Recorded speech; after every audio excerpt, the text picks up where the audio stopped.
Oke, selamat pagi teman-teman. Sekarang jam 3.05 ketika video ini saya buat. Jadi lewat video ini saya cuma mau berbagi buat teman-teman karena kemarin ada yang bertanya sama saya, Bang, itu Abang menulis di-share di websitenya apa atau platformnya apa gitu ya. Dan bagaimana caranya Abang menulis gitu. Eh, jadi lewat video ini saya mau berbagi sama teman-teman. Jadi sebenarnya ini project yang sudah saya create sebenarnya sejak semester 5 kemarin ya. Untuk platformnya sih dari semester 5 kemarin, tapi memang udah saya rencanakan timelinenya itu ketika saya mendaftar kemarin KRS di semester 7, maka saya udah mulai persiapan untuk mempublish itu. Ke beberapa teman-teman saya udah pernah bilang, jadi saya akan mulai mempublish gitu. Sedangkan di semester 2 kemarin itu untuk project main-mainnya, untuk project iseng-isengnya udah pernah saya mulai lewat belajarhukum.com. Jadi teman-teman nanti teman-teman bisa kunjungin namanya ruangberpikir.com. Nah, lewat ruangberpikir.com inilah tulisan-tulisan saya share, atau tulisan-tulisan saya publish gitu. Saya publish ke luar gitu. Termasuk juga lewat ruangberpikir.com ini nanti teman-teman akan lihat store atau ruang untuk saya berjualan gitu ya. Berjualan apa? Berjualan produk-produk yang kemarin saya udah pernah ajarin ke teman-teman.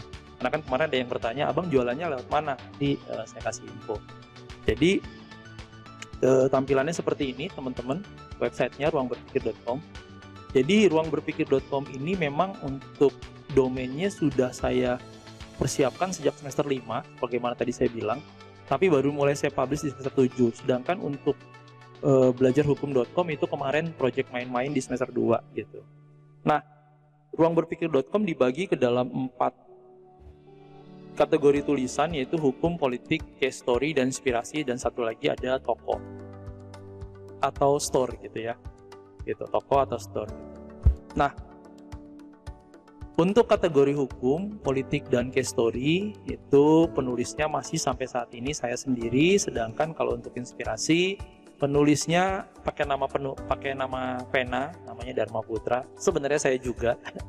Jadi saya sudah menyusun ada sekitar 200 judul artikel yang saya persiapkan, dan judul-judul itu sudah saya persiapkan semenjak dari semester 1 sampai semester 6, dan semua judul itu berkaitan sama apa yang saya pelajarin di kampus dan yang saya jalanin selama saya praktek hukum di menangani kasus-kasus gitu ya. Nah, kalau untuk hukum sendiri, ini kalau kita klik hukum, ruang hukum itu ada 7 artikel hukum yang sudah saya publish. Jadi ini semua memang berkaitan sama apa yang pernah saya pelajarin dan apa yang saya pernah jalanin dalam kasus. Seperti contoh nih, perbedaan hukum pidana dan perdata.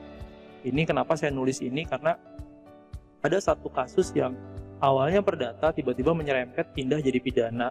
Itu kasus 642 itu kemarin ya.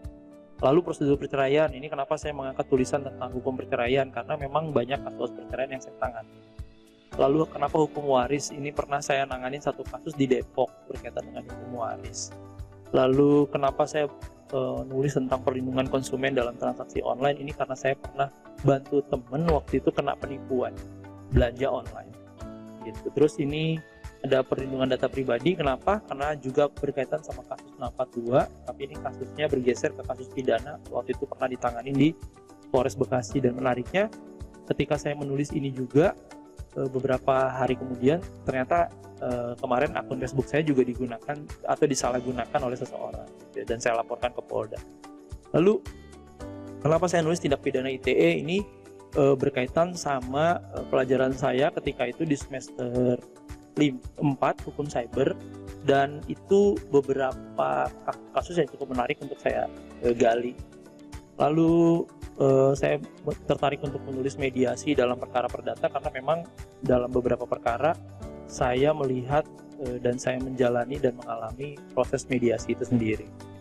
Kalau untuk tulisan-tulisan berkaitan sama politik, lebih kepada teori-teori politik atau kasus-kasus politik atau sejarah-sejarah politik atau tokoh-tokoh politik. Itu inspirasinya saya dapat, saya kumpulkan dari banyak literatur bacaan juga.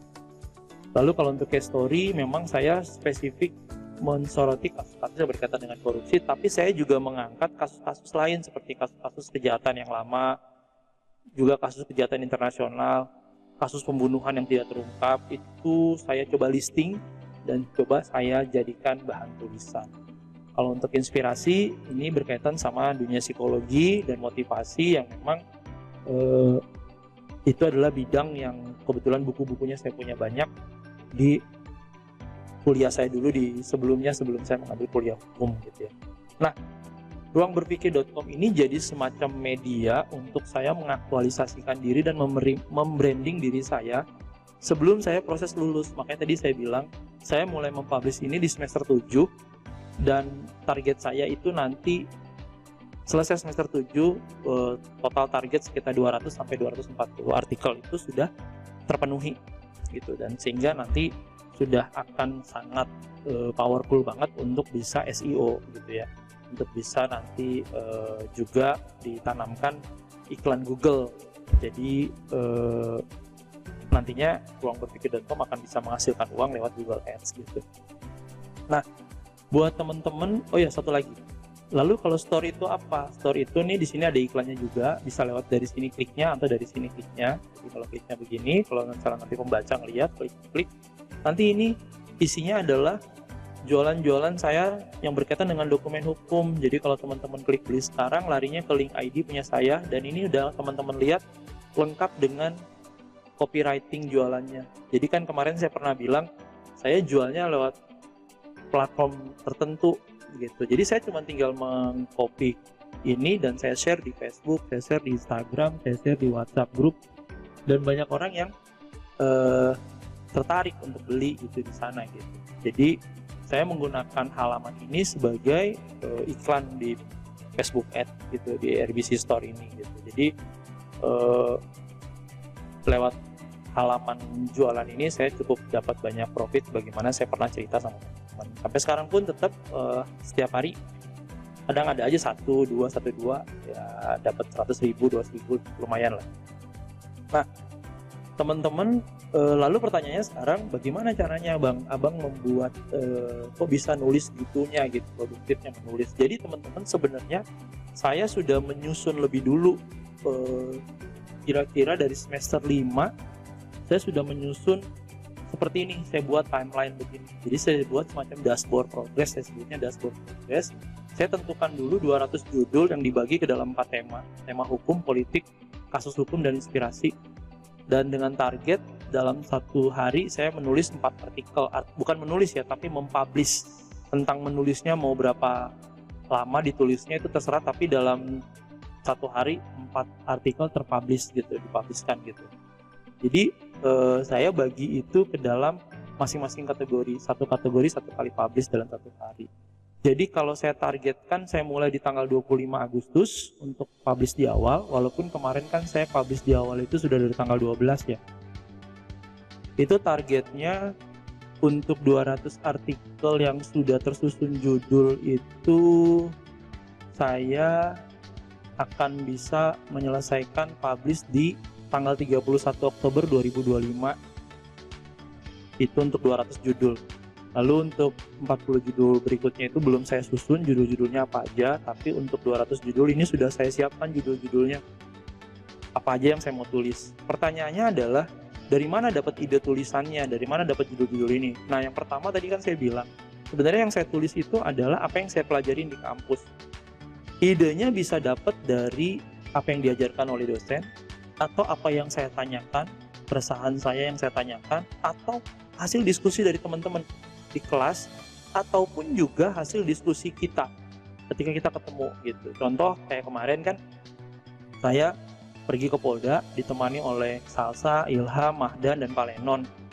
Jadi pada saat kita sedang menunggu dipanggil ke ruang konseling itu, kita ngobrol-ngobrol gitu, kita diskusi tentang bagaimana, paham nggak tentang cara tahapan pendaftaran atau pelaporan perkara di kepolisian.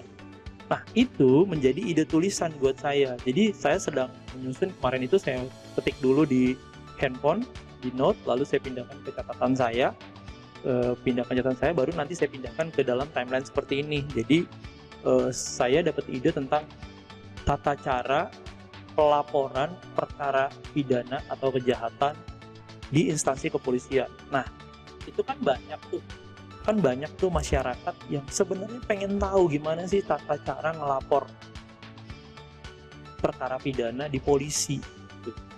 Nah, makanya hasil dari kemarin saya datang ke sana dan diskusi dengan kawan-kawan justru memunculkan ide tentang tulisan itu gitu. Jadi saya ingin memberi informasi buat orang-orang. Nah, itu sebagaimana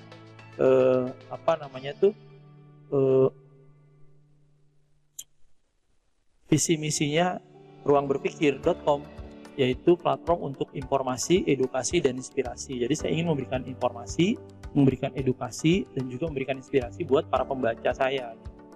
Nah, jadi sebelum saya menulis, saya sudah menentukan dulu semacam kayak timeline atau dashboard progress, judul-judul apa saja yang saya tulis gitu. Dan itu saya bagi ke dalam beberapa beberapa kategori. Dan juga saya tentukan keywordnya seperti apa. Contoh ini ya, nanti untuk artikel ke-8, artikel hukum yang ke-8 itu saya mau angkat tentang legalitas startup. Lalu untuk politiknya saya mau angkat tulisan tentang peran media dalam membentuk opini politik. Kasus Pablo Escobar untuk kasus hukumnya, lalu Jack Ma untuk inspirasinya. Lalu nanti untuk hukumnya lagi yang baru ada restoratif justice gitu ya. Lalu untuk politiknya ada lembaga-lembaga politik Indonesia, fungsi dan kewenangannya. Jadi apa-apa saja sih yang disebut dengan lembaga politik Indonesia selain parpol gitu ya. Nah, saya buat timeline seperti ini teman-teman. Jadi kategorinya apa, judulnya kategorinya apa, lalu target keyword. Apa itu target keyword? Jadi target keyword itu maksudnya kata kunci yang nantinya akan terindeks di Google. Nah, saya buat lagi seperti ini. Nih, jadi kalau tadi itu gabungan timeline dashboard progress gabungan, jadi tabel progress gabungan seluruh kategori. Nah, ini saya buat terpisah lagi. Nah, ini kategorinya khusus untuk kategori hukum. Nih. Jadi sudah ada 7 artikel yang udah terpublish, yang udah kuning ini. Nah, ini target keywordnya. Hukum pidana, perbedaan hukum, prosedur perceraian, cara-cara Indonesia, hukum waris Islam gitu ya. Ketika bicara tentang perlindungan konsumen, keywordnya perlindungan konsumen, transaksi online, hukum e-commerce gitu ya. Kalau di e-commerce. Nah, word count-nya ini adalah total kata yang saya targetkan di artikel itu, walaupun nantinya pada saat proses penulisan bisa kurang bisa lebih. Contoh kayak perbedaan hukum pidana dan hukum perdata, ini di sini target jumlah katanya itu 900, padahal pada saat proses penulisan itu saya tulis sekitar 1300 gitu. Kalau nanti teman-teman baca artikelnya hitung aja itu sekitar 1300 gitu. Jadi kalau sudah publish statusnya akan publish, lalu kalau masih draft statusnya akan saya buat draft. Jadi ini masih draft 50 judul. Nah, 50 judul. Nah, ini udah di sini saya gabung 50 judul itu. Nah, jadi contoh gitu ya. Jadi kalau misalnya yang lain, misalnya politik, ini juga 50 judul udah ada gitu. 50 judul udah ada. Tuh, 50 judul tentang artikel tentang politik gitu ya. Gitu. Jadi ini saya gabung ke sini dalam. Jadi ini jadi semacam kayak dashboard progress setiap hari yang saya kerjakan gitu. Dalam setiap hari saya publish saya kerjakan apa. Jadi saya dengan adanya tabel ini, saya tahu ketika saya bangun tidur, saya tahu saya mau kerjain apa. Karena saya sudah punya semacam kayak tabel kerja gitu. Menulis artikel kapan, nanti menyelesaikan novel kapan, mengerjakan hal-hal yang lain kapan gitu. Jadi kayak sekarang aja nih jam 3 pagi saya masih membuat video ini karena bukannya saya belum tidur, tapi saya sudah ngambil waktu untuk tidur. Lalu saya bangun tadi jam 2:30, lalu saya bikin video ini sekedar untuk sharing sama teman-teman gitu ya. Nah, jadi teman-teman silahkan teman-teman yang tertarik untuk membuat mulai dari sekarang untuk membangun branding, cobalah dengan menulis gitu ya.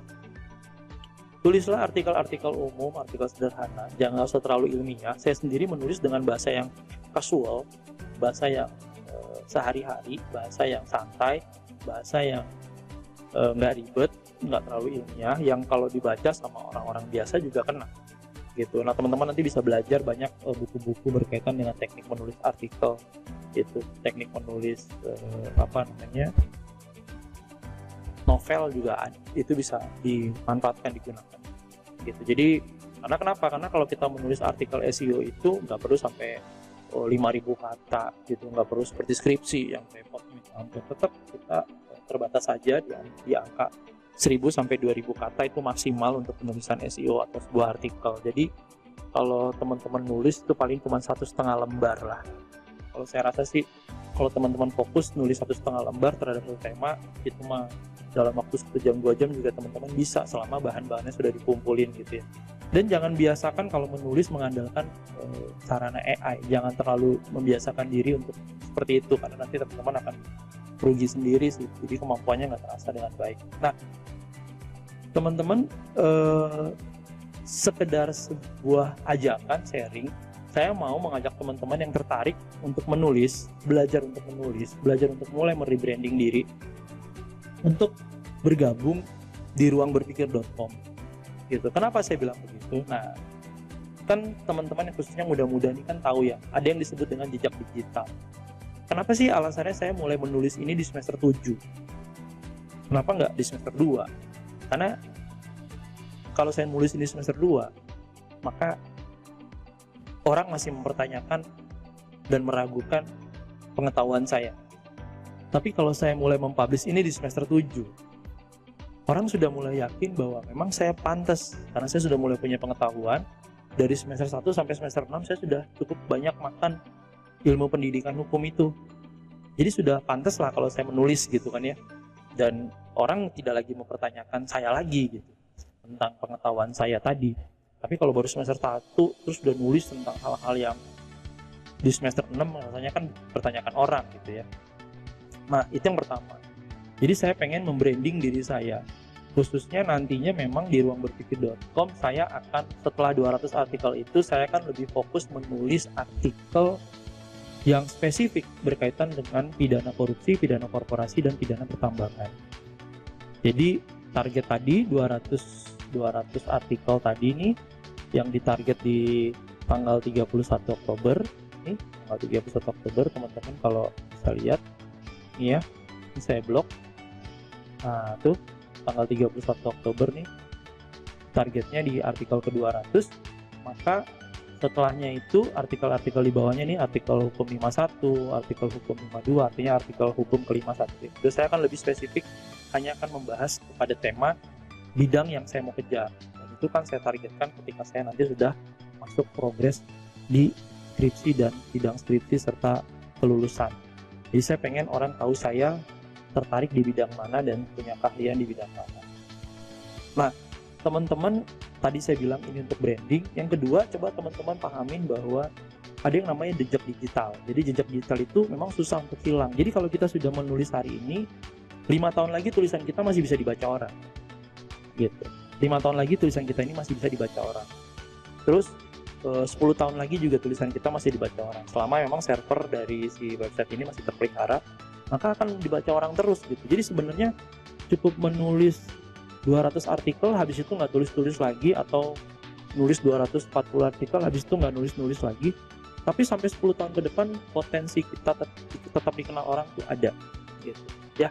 Jadi ini memang benar-benar buat branding kita sekarang dan branding kita di masa depan. Selain itu juga lewat platform ini juga nantinya kita bisa punya penghasilan. Nah, saya pengen teman-teman bandingkan dengan hukumonline.com ya. Nih, hukumonline.com awalnya, kalau teman-teman yang benar-benar memang mengikuti, saya mengikuti hukumonline.com dari semenjak semester 1.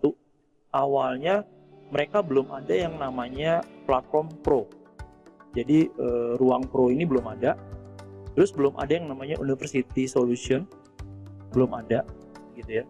Jadi cuman tadinya tuh artikel-artikel doang. Dan saya yakin teman-teman semua yang nonton video ini pasti pernah minimal sekali mengutip artikel yang ditulis di hukumonline.com untuk ngerjain tugas atau bahkan mencontek untuk mengisi jawaban di UTS maupun di UAS. Artinya apa? Artinya tulisan-tulisan hukum yang ada di hukumonline.com itu kalian percaya sebagai bagian dari pengetahuan dan jawaban yang kalian butuhkan. Jadi hukumonline.com dulu hanya isinya artikel-artikel aja. Tapi sekarang kalau teman-teman perhatikan, mereka udah mulai banyak iklan. Contoh ini, nih iklan tentang seminar. Mereka bikin seminar nih di yang ini daftar sekarang nih, tulisan daftar sekarang ini nih, tulisan daftar sekarang yang kursornya saya goyang-goyang ini. Ini seminar nih. Ini kalau kita klik tuh training memahami aspek hukum dan kepatuhan di sektor energi. Ini bayar nih teman-teman. Tuh. Bayar tuh, dapat 2 kali makan siang, sertifikat 4 kali coffee break. Nah, mereka mengundang nih orang-orang ini, dibayar nih. Gitu. Nah, ini Asosiasi Praktisi Hukum Migas, ya ini orangnya hukumonline.com juga. Didik Sasono Setiadi ini orang hukumonline.com juga. Bisman Baktiar ini orang hukum online juga nih. Gitu ya. Terus itu mereka ngadain seminar pelatihan, bayar nih ya, harganya tuh nggak main-main harganya loh. Harganya 5.328 untuk yang bukan anggota hukumonline.com. Tapi kalau yang udah langganan sama hukumonline.com cuma 4,7. Bayangin teman-teman, kalau ada 50 orang aja udah 250 juta nih mereka punya omset gitu kan. Ini uang loh teman-teman. Ini uang, ini bisnis loh. Inilah bisnis hukum, inilah bisnis. Jadi sebagaimana pernah saya bilang kemarin, kalau teman-teman masih berpikir kuliah hukum hanya untuk jadi advokat, hanya untuk jadi hakim, hanya untuk jadi jaksa, hanya untuk jadi polisi, hanya untuk jadi dosen, maka teman-teman sempit, mendingan nggak usah. Gitu. Karena ternyata di dunia hukum itu banyak caranya menghasilkan uang. Lalu seperti ini nih, ada juga berlangganan pro. Ini yang kemarin saya bilang, saya pernah 1 kali ikut berlangganan pro ini, yaitu daftar di yang ini pro 5 juta per bulan. Saya bisa dapat mengakses, tujuannya untuk dapat mengakses ini, pusat data putusan pengadilan termasuk preseden. Jadi ternyata ada banyak putusan-putusan pengadilan, bahkan sampai putusan pengadilan yang di tahun-tahun lama, tahun 1943, 1948, putusan pengadilan yang di zaman Belanda 1930. Hukumonline.com ini punya database-nya yang tidak dipublish di Directory Mahkamah Agung. Nah, tapi untuk dapat putusan itu, kita harus berlangganan 5 juta sebulan. Nah, saya pernah 1 kali langganan 1 bulan doang, tapi nggak saya perpanjang lagi. Jadi coba bayangin teman-teman, kalau kita bisa membuat nanti 1 halaman produksi yang kita bisa dapetin data putusan-putusan pengadilan. Dan saya yakin hukumonline.com ini bayar ke MA, ke manajemennya sana gitu, entah itu carinya di bagian pendaftarannya MA atau bagian informasi, dia bayar dapetin putusan-putusan itu, lalu putusan itu dijual dalam bentuk langganan per bulan ini. Gitu. Bayangin loh, kalau misalnya ada setiap bulan ini loh ya, ada 100 orang aja yang langganan, dia omset udah 500 juta per bulan. Ini udah bisa kasih makan kita teman-teman. Nah, belum lagi kegiatan-kegiatan tadi yang saya bilang nih, event nih ya, kegiatan-event gini, kegiatan terkini. Ini ada kegiatan, ada in-house training segala macam itu. Kegiatan terkini, ini workshop ini bayar semua nih teman-teman nih, pelatihan PKPA tuh. Nanti kita kerjasama, bisa nih ruangberpikir.com kita kembangkan jadi platform kita. Nah, saya mengajak teman-teman yang mau bergabung, baik itu jadi penulis, jadi redaktur, jadi redaksi, kita buat nanti susunan organisasi, siapa pemimpin redaksi, siapa redaksi pelaksana. Nanti teman-teman tertarik, kita kembangkan ini, menghasilkan, kita kelola secara profesional menjadi sebuah entitas usaha. Kita mulai dari hal yang kecil ini. Jadi saya memang mempersiapkan ini di semester 7, tujuannya memang untuk persiapan saya di kelulusan saya nanti, bahwa saya sudah punya tempat minimal kalaupun saya masih nganggur, saya belum dapat kasus segala macam, saya punya aktivitas yang bisa menghasilkan. Selain dari tadi toko jualan buku, ini nanti saya kembangin ke lebih banyak buku-buku lagi yang akan saya input, nggak cuma e-book gitu ya. Lalu juga tulisan-tulisan berkaitan dengan hukum, belum lagi nanti event-event. Makanya ini sengaja saya buat ada galeri di sini, ini masih saya bikin info ini segala macam di toko gitu. Ini saya bikin nanti buat iklan-iklan seperti hukumonline.com tadi gitu. Jadi buat teman-teman yang tertarik untuk bergabung, saya sangat membuka tangan lebar-lebar. Ayo kita bergabung, kita jadikan ruangberpikir.com ini sebagai media untuk kita mengaktualisasikan kemampuan kita. Teman-teman bisa bekerja jadi apa saja, tapi tetap juga bisa memanfaatkan ruangberpikir.com sebagai media branding, sebagai media tempat mencurahkan pikiran. Makanya kenapa saya pilih nama ruangberpikir.com, karena saya pengen memang platform ini sebagai tempat kita mencurahkan logika berpikir kita di sini untuk kita menyebarkan informasi, edukasi, dan inspirasi supaya pembaca-pembaca kita juga semakin hari semakin punya pengetahuan. Nantinya saya juga ada rencana untuk menambahkan satu lagi kategori, di mana kategori itu berkaitan dengan hal-hal yang umum gitu. Jadi berkaitan dengan hukum dari seluruh dunia. Kenapa? Karena saya memang sedang punya target untuk merangkum semua report yang bisa saya dapatkan dari sumber source yang bisa saya dapatkan terkait tentang hukum di negara-negara lain, pelaksanaan hukum di negara-negara lain, kasus-kasus hukum, eksekusi hukum di negara-negara lain. Karena nantinya memang saya pengen mempiling itu dan membuat itu menjadi sebuah museum literasi gitu. Jadi bentuknya masih dalam bentuk literasi, kalaupun nanti bisa terlaksana sebagai museum fisik bagus banget, tapi setidaknya kalau nggak bisa ya sebagai museum literasi lah, orang bisa membaca gitu. Nah, jadi saya mengajak teman-teman, kalau teman-teman pengen bergabung, saya sangat buka tangan lebar-lebar. Ayo kita bergabung di ruangberpikir.com, jadikan ini platform untuk branding teman-teman, tempat teman-teman mencurahkan pikiran, kemampuan kalian. Tentang saya nggak pinter nulis, saya nggak pinter itu, semua bisa belajar teman-teman. Saya nggak tiba-tiba langsung bisa, tapi semua itu proses belajar gitu. Jadi nggak ada kata terlambat, teman-teman pasti bisa, itu menurut saya. Oke, sekian aja informasi dari saya. Selamat pagi buat semuanya, sampai ketemu di lain waktu. Kita bisa diskusi-diskusi lebih banyak lagi tentang hal-hal lain juga. Oke.